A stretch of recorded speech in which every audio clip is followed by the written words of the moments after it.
आपल्याला परमार्थीने घात पकडलेला आहे. निवृत्तीनाथ दादा हात पकडलेला आहे आणि हात पकडल्याच्या नंतर निवृत्तीनाथ दादांच्या डोळ्यात पाणी येते आणि निवृत्तीनाथ दादांच्या डोळ्यामध्ये पाणी आल्याच्या नंतर निवृत्तीनाथ दादाला जगाचा पालक कशासाठी रडताय? निवृत्तीनाथ दादाने सांगितलं भगवंता आजची अवस्था अशी आहे. ज्यावेळेस माझं मार्गात ध्यान प्राचित्य घेण्यासाठी निघून चालले होते, माता पिता ध्यान प्राचित्य घेण्यासाठी निघून जात असताना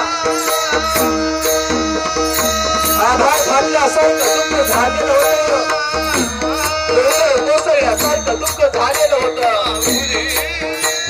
पण तरी देखील माझ्या माय बापानी आचारी तिघा भावांच्या जबाबदारी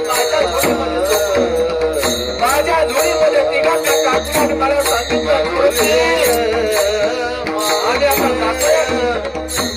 आम्ही आता जातोय ध्यान प्राचित्य घेण्यासाठी चाललेलो, पण आम्ही गेल्यानंतर या तिन्ही भावांचा तुला सांभाळ करायचा आहे.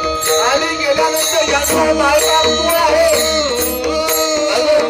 काही केलं सांगितलं आज ते शक्य नाही. आज निवृत्तीनाथ दादा रडतात. जगाचा मालक निवृत्तीनाथ दादाला समजून सांगण्याचा प्रयत्न करतो. निवृत्ती रडू नका. निवृत्तीनाथ महाराज म्हणतात भगवंत आजची अवस्था असेल आणि एखाद्या हरणाचा करत असेल आणि त्या हरणाच्या कळपातून एखाद्या हरणाचं पाडे चुकावं आणि त्या पाडसाची जशी अवस्था व्हावी तशी माझी अवस्था. आज माझी अवस्था अशी आहे, एखादी वैरणीची पेटी असेल आणि त्या वैरणीची पेटी सुटावं आणि चिपाड जशी रानुमाळ व्हावेत ना, आज माझी तशी अवस्था झाली.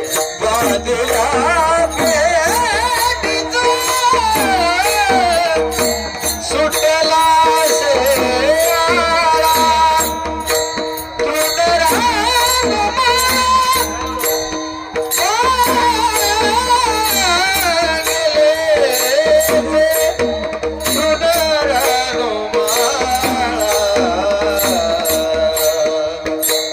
चिपाड रानोमाळ होतात तशी माझी अवस्था झाली.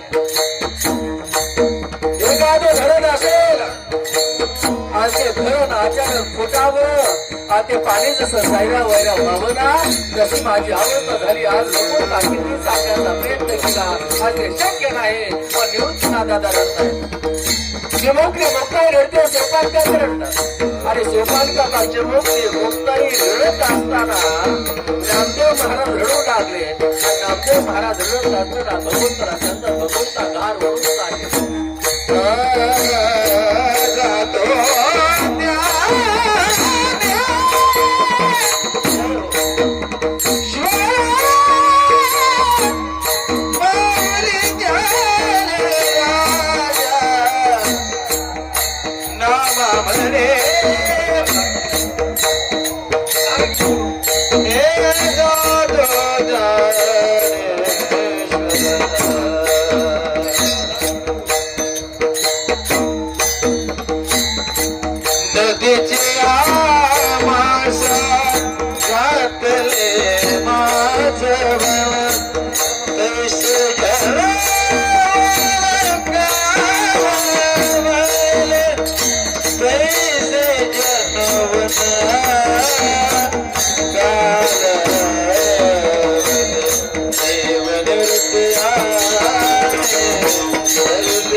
दुसरा हात पकडलेला आहे.